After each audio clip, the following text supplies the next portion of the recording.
வணக்கம் உறவுகளே, நான் உங்கள் ஐயனா துபாய் அபுதாபிலிருந்து. பாருங்கள், நம்முடைய இந்தியாவுடைய நிதி அமைச்சர் நிர்மலா சீதாராமன் அவர்கள் என்ன பேசுகிறாங்கன்னா, தமிழ் படித்தால் பிச்சை தான் எடுக்கணும் அப்படின்னு சொல்லி பேசுகிறாங்க பாராளுமன்றத்தில்.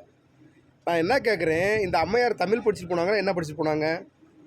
தமிழ் படித்த பேராசிரியர்கள் எவ்வளவோ பேர், பேராசிரியர்கள் தமிழ் படித்ததுனால தான் இன்றைக்கி எவ்வளவோ உலக நாடுகள்லாம் போய் தமிழை பேசி கற்றுக் கொடுத்துக்கிட்டு இருக்காங்க.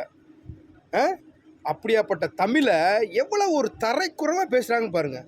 தமிழ் படித்தால் பிச்சை தான் எடுக்க முடியுமா? தமிழ் படித்தவங்க தாங்க இன்றைக்கி வெளிநாட்டுகளில் போய் கோடி கோடியாக பணம் சம்பாரிச்சிக்கிட்டு இருக்காங்க. அம்மா நிர்மலா சீதாராமன் அம்மையார் அவர்களே, தமிழ் படித்தவர்கள் தான் உலக நாடுகள் கூட சுற்றுப்பயணம் பண்ணிக்கிட்டு இருக்காங்க. சும்மா தேவையில்லாம் ஏதாச்சும் பேசாதீங்க.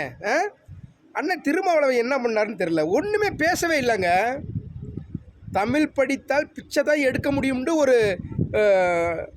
நிதி அமைச்சர் பேசுகிறாங்க. திருமாவளவன் MP பதில் கொடுத்துருக்கணும்ல. இவர் என்ன பண்ணார், என்ன பண்ணிக்கிட்டு இருந்தார்? இவர் பேசவே இல்லை. இப்போ புதுசாக போன கமலஹாசன் MP அவர் பதில் பேசுகிறாரு. என்ன ஒரு கொடுமைன்னு பாருங்கள். தமிழை எவ்வளவு கேவலப்படுத்தலாமோ அவ்வளவு கேவலப்படுத்துகிறாங்க. இதெல்லாம் மக்கள் புரிஞ்சுக்கணும். மக்கள் புரிஞ்சுக்கணுங்க. எங்கே போய் எதை பேசுகிறோன்ற ஒரு தெரிய வேணாமையா?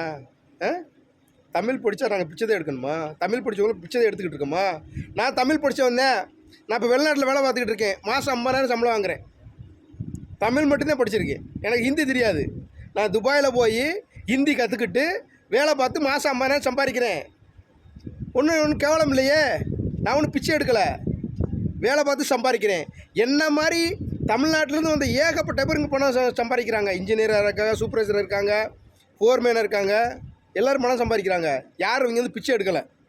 அம்மையார் நிர்மலா சீதாராமன் அவர்களே, தமிழை இவ்வளோ கேவலமாக பேசுனீங்க வச்சுங்களேன், உங்கள் நிலைமை இதை விட மோசமாக போயிடும், பார்த்துக்கோங்க.